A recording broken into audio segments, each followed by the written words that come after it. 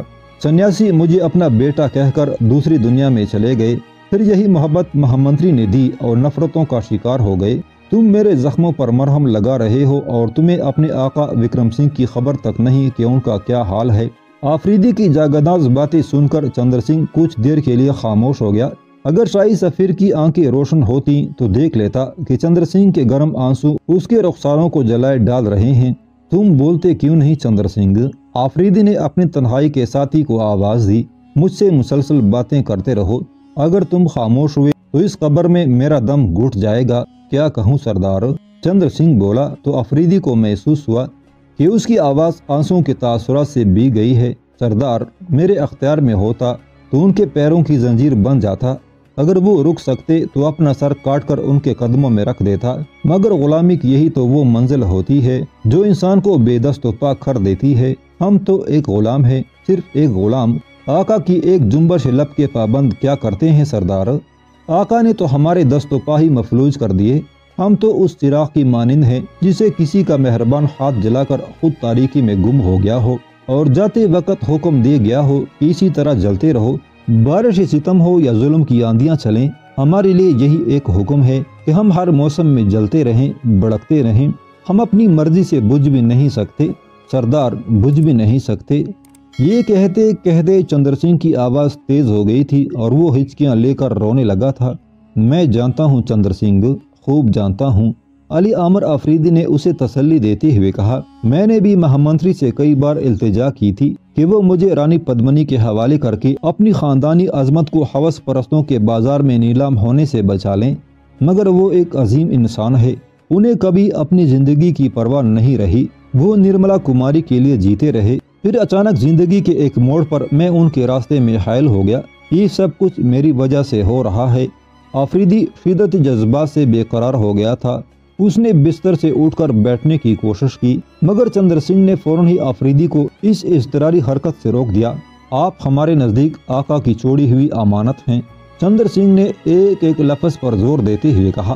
اس امانت کا بار گنا اس وقت تک ہمارے کمزور کاندھوں سے نہیں اترے گا جب تک آپ بحفاظت دہلی نہیں پہنچ جاتے۔ ابھی میری منزل تو بہت دور ہے۔ آفریدی نے دوبارہ بستر پر دراز ہوتے ہوئے انتہائی کربناک لہجے میں کہا۔ چندر سنگھ اس خوفناک جذباتی فضا کے تسلسل کو توڑنے کے لیے اٹھا اور آفریدی کے کمرے سے نکل کر نرملا کماری کے پاس پہنچا، جو خاموش بیٹھی سامنے کی دیوار کی طرف اس طرح دیکھ رہی تھی جیسے وہاں یادوں کا کوئی شبیہ موجود ہو۔ راجکماری، یہ میں ہوں، آپ کا سیوک چندر سنگھ۔ آؤ چندر سنگھ، نرملا نے اپنی اضطرابی کیفیت پر قابو پاتے ہوئے کہا۔ اوڑھنی کو دونوں ہاتھوں میں ٹیک کیا اور اپنی خاندانی ملازم سے مخاطب ہوئی۔ کیسے آئے؟ کیا کوئی خاص بات ہے؟ آقا کی کوئی خبر نہیں، اس سلسلے میں راجدوت بہت پریشان ہیں، چندر سنگھ نے بجھے بجھے لہجے میں کہا۔ وہ آپ سے ہمدردی کا اظہار کرنے کے لیے خود یہاں آنا چاہتے تھے۔ اس کشمکش میں ایک دو بار بستر پر اٹھ کر بیٹھ بھی گئے تھے، مگر زخموں کی سوزش نے انہیں مجبور کر دیا۔ نرملا کے چہرے پر اذیت کا ایک رنگ ابھر کر ڈوب گیا۔ انہیں راجدوت نہیں سردار کہا کرو، نرملا نے باوقار لہجے میں چندر سنگھ کو حکم دیا۔ وہ یقیناً علاؤدین خلجی کے راجدوت ہیں، مگر ہمارے یہاں ان کی حیثیت ایک سردار، ایک رہنما کی سی ہے۔ یہ کہتے ہوئے نرملا کماری اٹھ کھڑی ہوئی۔ تم یہاں ٹھہرو، میں خود ان سے بات کروں گی۔ چندر سنگھ اور رامیشوری حیرت سے اپنی آقازادی کو دیکھنے لگے۔ ان کا خیال تھا کہ وہ ایک مجبور و بے کس لڑکی ہے جو اپنی زندگی کی ہولناک تنہائی سے گھبرا کر ہر شخص کے چہرے کو امداد طلب نظروں سے دیکھنے لگے گی، مگر جب وہ اپنے کمرے سے نکل کر جانے لگی تو ان دونوں کو اندازہ ہوا کہ نرملا تمام راجپوت لڑکیوں سے ایک مختلف لڑکی ہے۔ اس کا اٹھنے والا ہر قدم ہمت و استقامت کی ایک نئی داستان سنا رہا تھا۔ آپ کی کیسی طبیعت ہے؟ اچانک علی عامر آفریدی نے ایک دلکش آواز سنی جس سے بھرپور نسوانی وقار جھلک رہا تھا۔ میں تو بالکل ٹھیک ہوں راجکماری، آفریدی نے گھبراتے ہوئے انداز میں کہا۔ اس نے زندگی میں پہلی بار کسی نامحرم دوشیزہ سے گفتگو کی تھی، اس لیے آواز میں ہلکی سی لرزش تھی۔ آپ کی طبیعت ٹھیک نہیں ہے، نرملا کماری کے لہجے میں بے باکی کے ساتھ ایک جھجک سی تھی۔ یہ خون کے نشانات ظاہر کرتے ہیں کہ آپ نے احتیاط نہیں برتی، پھر کہیں کوئی زخم رسنے لگا ہے۔ ایسا کیوں ہوا؟ کچھ دیر پہلے میں نے دیکھا تھا تو صورتحال معمول پر تھی، یہ اچانک کیا ہو گیا؟ نرملا نے بڑے عجیب لہجے میں شکایت کی تھی۔ علی امر آفریدی چند لمحوں کے لیے سناٹے میں آ گیا۔ آنکھوں کی روشنی چلے جانے کے بعد اپنے عیبوں کو بھی چھپا نہیں سکتا۔ کامیاب جھوٹ بھی وہی بول سکتا ہے جنہیں روشنی میسر ہو۔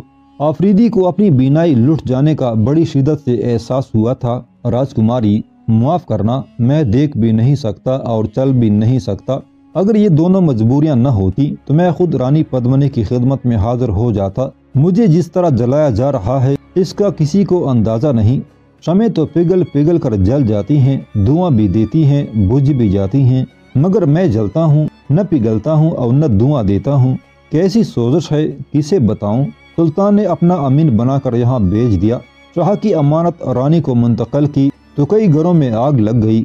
میری ماں اور بہن ہانسی میں بے آماں کڑی میرا راستہ دیکھ رہی ہوں گی۔ سلطان کے پندار ذات کا طلسم ٹوٹ رہا ہوگا اور اہل اقتدار نئے تماشے کے منتظر ہوں گے۔ مگر کسی کو کیا معلوم کہ سنیاسی کی لاش جلائی جا چکی، ریاست چتوڑ کا عظیم اور باکردار سیاستدان جفاکاروں کے نرغے میں جا چکا اور ایک شہزادی اپنے ہی دیس میں جلا وطن ہو چکی۔ یہ فسانہ جور و وفا کتنا طویل ہے کہ ایک ورق بھی تمام نہ ہوا اور سننے والوں کی جانوں پر بن گئی۔ راجکماری، ابھی وقت ہے، چندر سین کو بیچ کر رانی پدمنی کو خبردار کر دو کہ میں یہاں ہوں۔ اگر یہ راہ پرخطر ہو تو مجھے اٹھا کر پھینک دو جہاں راج وید میرا علاج کر رہا تھا۔ رتن سنگھ کے کتے میرے ناکارہ جسم کو کھینچتے ہوئے رانی پدمنی کے حضور لے جائیں گے۔ پھر یہ نفرت و غضب کا طوفان تھم جائے گا اور چتوڑ کی پرسکون زندگی واپس لوٹ آئے گی۔ شاید اعصابی دباؤ اور ذہنی کشمکش نے آفریدی کی پلکوں کو نم کر دیا تھا۔ اب کچھ نہیں ہوگا سردار، نرملا نے انتہائی استقامت کا مظاہرہ کرتے ہوئے کہا۔ آفریدی اس طرز تخاطب پر چونک اٹھا۔ میں سردار نہیں، سلطان کی فوج کا ایک عام سا سپاہی ہوں۔ سردار کا لفظ بھی آپ کی شخصیت کی مکمل تشریح نہیں کرتا۔ نرملا نے آفریدی کے انکسار کو نظر انداز کرتے ہوئے کہا، اگر آپ ہندو قوم کے لیے نجات کا پیغام لے کر آتے تو یہاں کے باشندے آپ کو دیوتا کا درجہ دیتے۔ سنیاسی اننت پال کا فرزند ہماری نظر میں کسی دیوتا سے کم نہیں۔ راجکماری، مسلمانوں میں دیوتاؤں کا کوئی وجود نہیں ہوتا۔ میں نے ایک مثال پیش کی تھی، آپ کو دیوتا کہہ کر نہیں پکارا تھا۔ یہ کہتے کہتے نرملا کے چہرے پر ایک عجیب سی حیا آمیز سرخی ابھر آئی تھی، مگر اس کیفیت کو آفریدی نہیں دیکھ سکتا تھا۔ راجکماری، آپ نے مجھے دیوی دیوتاؤں کی باتوں میں الجھا دیا۔ اچانک آفریدی اپنے موضوع کی طرف پلٹ آیا۔ میں مہامنتری کی طرف سے بہت پریشان ہوں۔ میں پہلی اور آخری بار ان تمام واقعات کا پس منظر بیان کرتی ہوں۔ اس کے بعد آپ کہیں گزری ہوئی باتوں کو دہرا کر نہ میرے صدمات میں اضافہ کیجیے گا اور نہ خود اپنی ذات کو اذیت پہنچائیے گا۔ میں اس کے سوا کچھ نہیں کہنا چاہتی کہ جس دن آپ چتوڑ کے حدود میں داخل ہوئے تھے اسی روز سے زیر زمین کسی بڑے حادثے کی پرورش کے آثار نظر آنے لگے تھے۔ پتا جی نے مجھے ہر لمحے کی خبر دی، ہر موڑ پر سمجھایا، یہاں تک کہ سنیاسی اننت پال کے قتل کی قیامت خیز گھڑی آ پہنچی۔ پھر سیاہ آندھی نے چتوڑ کو اپنی لپیٹ میں لے لیا۔ راجپوتوں کی یہ سنگلاخ زمین شاید تہ بالا ہو جاتی، مگر مائی بان متی نے بروقت انکشاف کیا کہ اس آندھی کو صرف آپ ہی روک سکتے ہیں۔ دیوتاؤں کی بستی میں یہ بڑی حیران کن بات تھی کہ دہلی سے آنے والا ایک عام سا نوجوان اس حادثے کو ٹال سکتا ہے۔ پھر تمام نظریں آپ کے چہرے پر مرکوز ہو گئیں۔ ہوا کا طوفان ٹل گیا۔ پھر کچھ دن بعد ہی ایک اور طوفان اٹھا۔ رانی پدمنی کے دربار میں سلطان کا خط پڑا گیا۔ آپ نے ایک سفیر کے فرائض اس طرح انجام دیے کہ دیکھنے والے بدحواس ہو گئے۔